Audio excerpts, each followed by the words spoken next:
Hi friends, welcome to competitive cracker. ഞാൻ ആശ വിനീഷ്. ഞാൻ ശ്രീകല. ഇന്ന് ഞങ്ങൾ വന്നിരിക്കുന്നത് പുതിയ ഒരു ഡിഗ്രി തലത്തിലെ എക്സാം വിളിക്കുകയാണ്. ഈ എക്സാം നിങ്ങൾ എല്ലാവരും അറിയേണ്ടതാണ്. എക്സാമിന്റെ പേര് ഹൈക്കോർട്ട് അസിസ്റ്റന്റ്. അതെ, ഹൈക്കോർട്ട് അസിസ്റ്റന്റ് എക്സാം വിളിക്കുമ്പോൾ പലരും ഒരുപാട് പേര് കഴിഞ്ഞ തവണകളിലൊക്കെ പറഞ്ഞൊരു കാര്യമുണ്ട്, എക്സാം വിളിച്ചത് അറിഞ്ഞില്ല എന്ന്. അതെ അതെ, അതും കോവിഡിന്റെ സമയമൊക്കെ. അതെ അതെ, കാരണം മിക്കവർക്കും ഒരുപാട് പ്രതീക്ഷയുള്ള ഒരു എക്സാം ആണ്. സാധാരണ PSCയിൽ നിന്ന് ഒന്ന് മാറി ചവിട്ടുന്ന എക്സാം ആണ്. എന്തൊക്കെയാണ് ഈ എക്സാമിന് പഠിക്കേണ്ടത്, എന്തൊക്കെയാണ് സിലബസിൽ വരുന്നത്, എങ്ങനെയാണ് ഇതിൻ്റെ പഠന സ്ട്രാറ്റജി നിങ്ങൾ സെറ്റ് ചെയ്യേണ്ടത് തുടങ്ങിയ കാര്യങ്ങളാണ് ഞങ്ങൾ ഈ വീഡിയോയിൽ പറയാൻ പോകുന്നത്. തീർച്ചയായിട്ടും ഈ വീഡിയോ നിങ്ങൾക്ക് ഇഷ്ടപ്പെടുന്നുണ്ടെങ്കിൽ ഒന്ന് ഷെയർ ചെയ്തേക്കുക. അതോടൊപ്പം തന്നെ നിങ്ങളുടെ അഭിപ്രായങ്ങൾ രേഖപ്പെടുത്തുക. ചാനലും സബ്സ്ക്രൈബ് ചെയ്യുക. ഓക്കെ മിസ്സേ, ടോട്ടലി പറയുകയാണെങ്കിൽ ഒരു ടോട്ടൽ മാർക്ക് ഫേസ് 1ഉം ഫേസ് 2 ഉള്ള എക്സാം അല്ലെ? ഒരേ ദിവസം തന്നെയാണ് രണ്ട് പരീക്ഷയും. ആദ്യത്തെ പരീക്ഷ എന്ന് പറയുന്നത് 100 മാർക്കിന്റെ ഒബ്ജക്റ്റീവ് ആണ്. അവിടെ PSCയിൽ നിന്ന് വ്യത്യസ്തമായിട്ട് ഇവിടെ 100 മാർക്കിൽ 50 മാർക്ക് ഇംഗ്ലീഷും 10 മാർക്ക് മാത്സും ബാക്കി 40 മാർക്കാണ് GKയും കറണ്ട് അഫയേഴ്സും കൂടി വരുന്നത്. പിന്നീട് ഒരു 60 മാർക്കിന്റെ 60 മിനിറ്റ് 60 മാർക്ക് എന്ന രീതിയിൽ ഒരു ഡിസ്ക്രിപ്റ്റീവ് സെഷനും കൂടി ഉണ്ട്. അതിൽ 60 മാർക്ക് 60 മിനിറ്റ് അത് ഡിസ്ക്രിപ്റ്റീവ് ആണ്. അതെ, ഇത് രണ്ട് ഫേസുകളായിട്ടാണ് നടത്തുന്നത് അല്ലെ? ഒരേ ദിവസം തന്നെ അടുപ്പിച്ച് തന്നെയാണ് പരീക്ഷ പോകുന്നത്. പിന്നെ ഒരു ഡിഫറൻസ് എന്താണെന്ന് വെച്ചിട്ടുണ്ടെങ്കിൽ നമ്മളുടെ ഒബ്ജക്റ്റീവ് പാർട്ടിന് 40% നമ്മൾ ഉറപ്പിക്കണം, എന്നാലേ ഡിസ്ക്രിപ്റ്റീവിലേക്ക് ഇവാലുവേഷന് പോകത്തുള്ളൂ.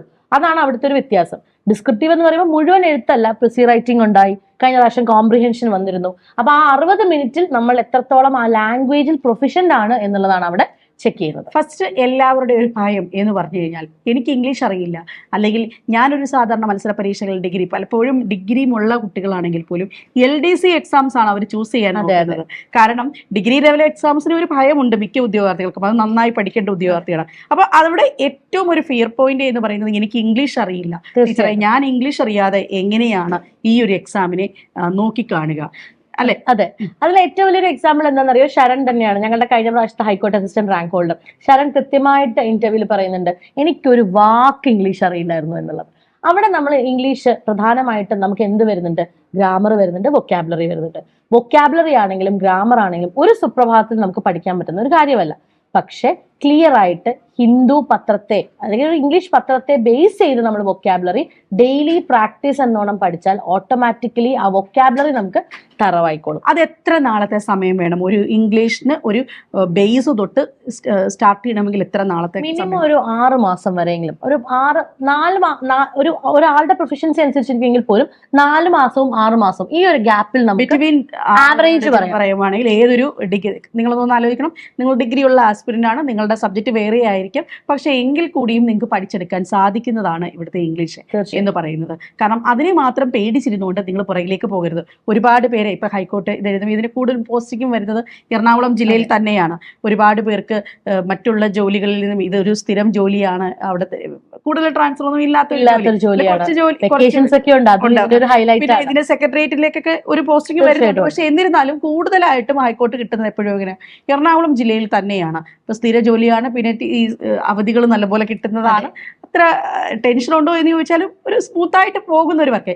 ഏതൊരു ജോബ് കൾച്ചറിനും തീർച്ചയായിട്ടും അതിന്റെ വർക്ക് റിലേറ്റഡ് ആയിട്ടുള്ള ഒരു കാര്യങ്ങളൊക്കെ ഉണ്ടാകും. എങ്കിലും നിങ്ങൾക്ക് ഡിഗ്രി ഉണ്ട്, ഞാൻ ആ ഡിഗ്രിയിൽ തന്നെ ജോലി ചെയ്യാൻ ആഗ്രഹിക്കുന്ന ഒരു കുട്ടികൾക്ക് എന്താണ് ബെസ്റ്റ് ഓപ്ഷൻ ആണ് high court assistant. High court assistant age എന്ന് പറയുന്നത് 36 ഇയേഴ്സ് തന്നെയാണ്. 36 തന്നെയാണ്. PSCയുടെ അതേ ക്രൈറ്റീരിയ തന്നെയാണ്. റാങ്ക് ലിസ്റ്റ് കാലാവധിക്ക് വ്യത്യാസമുണ്ട്. റാങ്ക് ലിസ്റ്റ് കാലാവധി നോർമൽ PSC എക്സാംസിന് 3 വർഷമാണെങ്കിൽ ഇവിടെ 2 വർഷമാണ്. അതുകൊണ്ട് തന്നെ 2024 നമ്മുടെ റാങ്ക് ലിസ്റ്റ് തീരുവാണ്, ഈ ജൂലൈയിൽ തീരുവാണ്. അപ്പൊ അറിഞ്ഞു കാണുമല്ലോ ഈ ഒരു എക്സാമിന്റെ സിലബസ് മനസ്സിലാക്കി. ഇപ്പൊ ടീച്ചർ ഇംഗ്ലീഷിനെ പറ്റി പറഞ്ഞു, ഞാൻ അവിടുത്തെ കണക്കിനെ പറ്റി പറയുകയാണെങ്കിൽ പറയുന്നത് എന്ന് വെച്ച് കഴിഞ്ഞാൽ, മാത്സ് എന്ന് പറയുന്നത് സാധാരണ നമ്മൾ PSC എക്സാംസിൽ ഇപ്പൊ നമ്മൾ പഠിക്കുന്ന കുറച്ച് മാത്സ് ഉണ്ടല്ലോ, അവിടെ നിന്നും കുറച്ചുകൂടെ വ്യത്യസ്തമാണ്. സാധാരണ നമ്മൾ ബാങ്ക് SSC പഠിക്കുന്ന അതേ ലെവലിൽ കിട്ടും. ബാങ്ക് SSC പോലുള്ള അല്ലെങ്കിൽ റെയിൽവേയിൽ എക്സാംസിന് കൊടുക്കുന്ന അതേ പാറ്റേൺ, എന്നാൽ അതിൽ കുറച്ചുകൂടെ സിമ്പിൾ ആയിട്ടുള്ള മാത്സും അവിടെ ചോദിക്കും. ആ ഒരു മാത്സ് ലെവലിൽ നമുക്ക് അലിഗേഷൻസും അതൊക്കെയുള്ള പോർഷൻസ്, ജോമെട്രി തുടങ്ങിയ ഭാഗങ്ങളൊക്കെ തന്നെ ക്വസ്റ്റ്യൻ പേപ്പറിൽ പ്രീവിയസ്ലി നമ്മൾ കണ്ടുവരാം. പെർമ്യൂട്ടേഷൻ, കോമ്പിനേഷൻ തുടങ്ങിയ ഭാഗങ്ങൾ എനിക്ക് തോന്നുന്നു PSC അധികം അങ്ങോട്ട് വരാത്ത ഒരു കുറച്ച് പോർഷൻസ് ഇവിടെ കയറി വരാറുണ്ട്. ഇപ്പൊ മാത്സ് ആയാലും ഒരു ഡിഗ്രി ലെവലിൽ നമുക്ക് എഴുതിയെടുക്കാൻ പറ്റുന്ന മാത്സ് ആണ്. ഈ പറഞ്ഞ ടീച്ചർ പറഞ്ഞ ഈ ഇംഗ്ലീഷിന് എടുക്കുന്ന അത്ര എഫേർട്ടൊന്നും മാത്സിൽ നമ്മൾ എടുക്കണ്ട.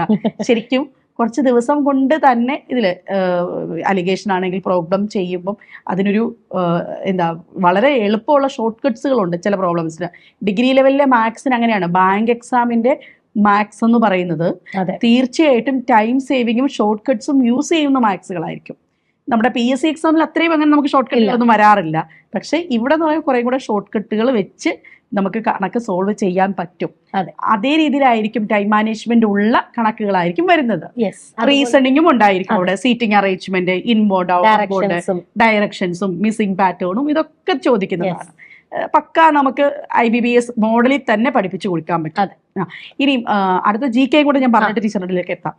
GK പോർഷനിൽ എത്തുമ്പോൾ കറണ്ട് അഫയേഴ്സും GKയും ഉണ്ട്. അതെ, അത് ഒരു വൈഡ് ടോപ്പിക്കാണ് അല്ലെ. നമുക്കൊരു സ്പെസിഫൈ ചെയ്ത് പറയാമെങ്കിലും സിലബസിൽ തന്നെ അങ്ങനെ ഒരു പറയാനുള്ള ഒരു സാധ്യതയില്ല. അപ്പം അത് എവിടെ നിന്ന് വേണേലും ചോദിക്കാം. ഇന്ത്യ ചോദിക്കുന്നുണ്ട്, ലോകം ചോദിക്കുന്നുണ്ട്, ചോദിക്കുന്നുണ്ട്, ഭൂമിശാസ്ത്രം ചോദിക്കുന്നുണ്ട്. ഇതൊക്കെ നമ്മൾ PSCക്ക് പഠിക്കുന്ന ഇപ്പോഴത്തെ നമ്മുടെ ഡിഗ്രി ലെവലിലൊക്കെ നമ്മൾ ചെയ്യുന്ന ക്വസ്റ്റ്യൻസ് ഉണ്ടല്ലോ, അവിടെയൊക്കെ തന്നെയാണ് പ്രധാനപ്പെട്ട വ്യക്തികൾ ആരെ. കഴിഞ്ഞ തവണ ചോദിച്ച ക്വസ്റ്റ്യൻ പേപ്പർ അതൊക്കെയാണ്.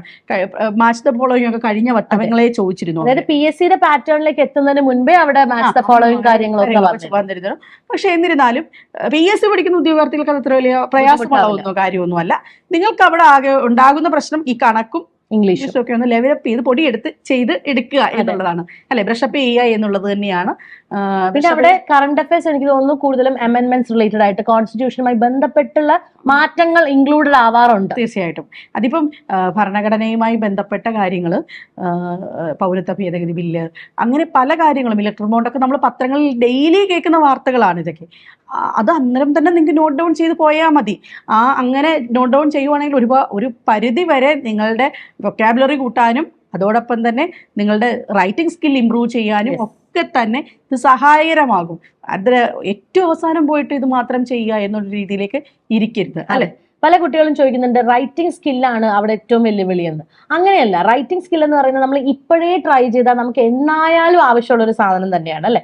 അവിടെ റൈറ്റിംഗ് എന്നുള്ളതിനേക്കാൾ കൂടുതൽ അത് മനസ്സിലാക്കുക, കോംപ്രിഹെൻഷൻ വരുന്നുണ്ട്, പ്രിസി റൈറ്റിംഗ് വരുന്നുണ്ട്. അപ്പൊ ഈ സാധനത്തിന് മനസ്സിലാക്കാനൊരു കേപ്പബിലിറ്റിയാണ് നമ്മൾ ആദ്യം ഡെവലപ്പ് ചെയ്യേണ്ടത്. അതിലെന്തൊക്കെയാണ് ടീച്ചറെ, എന്തൊക്കെയാണ് അവർ യൂസ് ചെയ്യുന്ന ടെക്നിക്ക് എങ്ങനെയൊക്കെയാണ്? ബേസിക് ആയിട്ട് ഞാൻ പറയുകയാണെങ്കിൽ നമുക്ക് ഒബ്ജക്റ്റീവിനും സബ്ജക്റ്റിനും ഒരുപോലെ ഹെൽപ്ഫുൾ ആവുന്ന ഒരു കാര്യം ബേസിക് ഇംഗ്ലീഷ് ഗ്രാമറും വൊക്കാബുലറിയും പഠിക്കുക എന്നുള്ളത് തന്നെയാണ്. ബേസിക് ആയിട്ടുള്ള കാര്യങ്ങൾ നിങ്ങൾ ഒരുപാട് പേർക്ക് ബേസിക് അറിയാമായിരിക്കാം, എന്നാലും അത് നന്നായി ബ്രഷപ്പ് ചെയ്ത് പക്കയാക്കുക എന്നുള്ളതാണ് ഫസ്റ്റ് സ്റ്റെപ്പ്. കാരണം അതുണ്ടെങ്കിൽ മാത്രമേ, കാരണം ഒരു സെന്റൻസിൽ നമുക്ക് ടെൻസിന് പ്രാധാന്യമുണ്ട്, അല്ലെങ്കിൽ ആ ഐഡിയ കറക്റ്റ് ആയിട്ട് കൺവേഡ് ആവില്ല. അപ്പൊ അങ്ങനെയുള്ള കാര്യങ്ങൾ നമ്മൾ ശ്രദ്ധിക്കണമെങ്കിൽ ബേസിക് ഗ്രാമർ ക്ലാസ്സസിൽ നിന്ന് തന്നെ നമുക്ക് മുന്നോട്ട് പോകാൻ പറ്റും. അപ്പം ഈ CCയുടെ സ്റ്റുഡൻസ് ഒരുപാട് പേര് ചോദിക്കുന്നുണ്ടായിരുന്നു ഹൈക്കോർട്ട് അസിസ്റ്റന്റിന്റെ ക്ലാസ് എന്നാണ് സ്റ്റാർട്ട് ചെയ്യുന്നത്. നമ്മളും റീസെന്റ് ബാച്ച് സ്റ്റാർട്ട് ചെയ്തു. ഹൈക്കോർട്ട് അസിസ്റ്റന്റിന് വേണ്ടി സ്പെഷ്യൽ ബാച്ചുകളാണ്. അതിൽ റൈറ്റിംഗ് സ്കിൽ ഇംപ്രൂവ് ചെയ്യാനുള്ള ക്ലാസ്സുകൾ ഉണ്ടാകും, നിങ്ങളുടെ വൊക്കാബുലറി ഇംപ്രൂവ് ചെയ്യാനുള്ള ക്ലാസ്സുകൾ ഉണ്ടാകും. നിങ്ങളെ ആ ഒരു ഫേസ് 1ഉം ഫേസ് 2ഉം സജ്ജരാക്കുക എന്നുള്ളത് തന്നെയാണ് CC ഉദ്ദേശിക്കുന്നത്. തീർച്ചയായിട്ടും കഴിഞ്ഞ വട്ടത്തെ റാങ്ക് ഹോൾഡേഴ്സ് ആയ ശരണൊക്കെ നിങ്ങൾ കേട്ട് കാണും അല്ലെ. 40ാം റാങ്ക് ആയിരുന്നു ശരൺ എന്ന സർവീസിലുണ്ട്. അത് കൂടാതെ നമുക്ക് 3 റാങ്കുകൾ വേറെയുമുണ്ട്. അപ്പോൾ ഒരുപാട് കുട്ടികൾ ആഗ്രഹിക്കുന്ന ഒരു പോസ്റ്റിലേക്ക് CC നിങ്ങളെ സപ്പോർട്ട് ചെയ്യും. തീർച്ചയായിട്ടും നിങ്ങൾക്ക് CCയിലെ പുതിയ ബാച്ചിൽ ജോയിൻ ചെയ്യാവുന്നതാണ്. ഓൺലൈൻ സെഷനാണ്, റെക്കോർഡഡ് സെഷൻ കിട്ടും. അതോടൊപ്പം തന്നെ ലൈവ് ഇന്ററാക്റ്റീവ് സെഷൻസ് ഉണ്ടാകും. നിങ്ങളുടെ തെറ്റുകുറ്റങ്ങൾ ഞങ്ങൾ പറഞ്ഞു തരും. ഇംഗ്ലീഷിനൊക്കെ വർക്ക്ഔട്ട്സ് ഉണ്ടാകും. അതാണല്ലോ ഏറ്റവും പ്രധാനപ്പെട്ട ഒരു കാര്യം. ഇംഗ്ലീഷിനും മാത്സും ഉള്ള വർക്ക്ഔട്ട്സും കാര്യങ്ങളൊക്കെ ഉണ്ടാവും. എന്തിനും ഏതിനും നിങ്ങൾക്ക് സപ്പോർട്ടായിട്ട് ഞങ്ങൾ ഫുൾ ടീം ഉണ്ടാവും. അപ്പം തീർച്ചയായിട്ടും അത് നിങ്ങൾക്ക് ആർക്കെങ്കിലും ഒക്കെ താല്പര്യമുണ്ട്, അല്ലെങ്കിൽ ഇപ്പോഴും ആപ്ലിക്കേഷൻ ഡേറ്റ് ഒന്നും ആയിട്ടില്ല, വിളിക്കേണ്ട സമയമാകുന്നതേ ഉള്ളൂ. ഫ്രണ്ട്സിലേക്ക് ഷെയർ ചെയ്യുക, അല്ലെങ്കിൽ അറിയേണ്ട ഒരുപാട് പേരുണ്ടാകും. ഇങ്ങനെ ഒരു ജോലിയൊക്കെ നോക്കിയിരിക്കുന്ന ആൾക്കാരോട് പറയുകയാണ്. 36 വയസ്സ്, വീട് മേജർ റിലാക്സേഷനും ഒക്കെ ഉണ്ട്. പ്രായപരിധികൾ ഉള്ളവരെ ഇപ്പൊ തന്നെ അപ്ലൈ ചെയ്യുക. അതുപോലെ മിസ്സേ വേറൊരു പ്രത്യേകത എന്താണെന്ന് അറിയാമോ? ഹൈക്കോർട്ട് അസിസ്റ്റന്റ് നോട്ടിഫിക്കേഷൻ വന്നാൽ അധികം സമയം പരീക്ഷയ്ക്ക് ഉണ്ടാവില്ല. നമ്മൾ കഴിഞ്ഞ നോട്ടിഫിക്കേഷൻ വന്നിട്ട് അത്രയും കോവിഡ് ഇഷ്യൂസ് ഉണ്ടായിരുന്നിട്ട് പോലും ഏകദേശം 4 മാസത്തിനുള്ളിൽ പരീക്ഷ നടന്നിരുന്നു അല്ലേ. അപ്പൊ വളരെ ഫാസ്റ്റ് ട്രാക്കിൽ പോകുന്ന ഒരു പ്രോസസ്സാണിത്. എത്രയും പെട്ടെന്ന് ഈ വർഷം തന്നെ ലിസ്റ്റ് കൊണ്ടുവരാൻ തന്നെ അവർ നോക്കുള്ളൂ. നോട്ടിഫിക്കേഷൻ വന്നിട്ട് ഒരുപാട് സമയം നമുക്ക് ഉണ്ടാവില്ല. അപ്പൊ അതുകൊണ്ട് തന്നെ ഏർലി ബേർഡ് എന്ന് പറഞ്ഞ പോലെ തന്നെ ഏർലി ബേർഡ് ബാച്ചുകളാണ് നമ്മൾ സ്റ്റാർട്ട് ചെയ്തിരിക്കുന്നത്. നേരത്തെ പഠിക്കാം, എല്ലാം സിസ്റ്റമാറ്റിക് ആയിട്ട് പഠിച്ചെടുക്കാനുള്ള സമയം ഇപ്പോഴുണ്ട്. പിന്നീട് മറ്റൊരു സന്തോഷ വാർത്ത എനിക്ക് നിങ്ങളോട് പറയാനുള്ളത്, കോമ്പറ്റിറ്റീവ് ക്രാക്കറിന് ഇപ്പം നമ്മൾ ഈ എക്സാംസിലെല്ലാം വളരെ ഇമ്പോർട്ടൻ്റ് ആണ് കറണ്ട് അഫയേഴ്സ് എന്നുള്ളത്. അപ്പോൾ കറണ്ട് അഫയേഴ്സ് മാഗസിൻ, അതായത് കഴിഞ്ഞ 2023 തൊട്ട് ഈ 24 വരെയുള്ള എൻ്റയർ കറണ്ട് അഫയേഴ്സ് കവർ ചെയ്യുന്ന, ഞാനിപ്പോൾ ഈ പറഞ്ഞ ഇലക്ട്രൽ ബോണ്ട് ഒക്കെ വരുന്ന സംഭവങ്ങൾ വരെയുള്ള ഇത് ലോക്സഭ ഇലക്ഷൻ വരെയുള്ള കാര്യങ്ങൾ ഞങ്ങൾ കറണ്ട് അഫയേഴ്സ് മാഗസിനിൽ കവർ ചെയ്യുന്നുണ്ട്. അതോടൊപ്പം തന്നെ ഈ അടുത്ത കഴിഞ്ഞ വർഷങ്ങളിൽ നടന്ന ക്വസ്റ്റ്യൻ പേപ്പർ, കറണ്ട് അഫയേഴ്സുമായി ബന്ധപ്പെട്ട ക്വസ്റ്റ്യൻ പേപ്പേഴ്സ് നമ്മുടെ ക്വസ്റ്റ്യൻ ബാങ്ക് ബുക്കിൽ ലഭ്യമാണ്.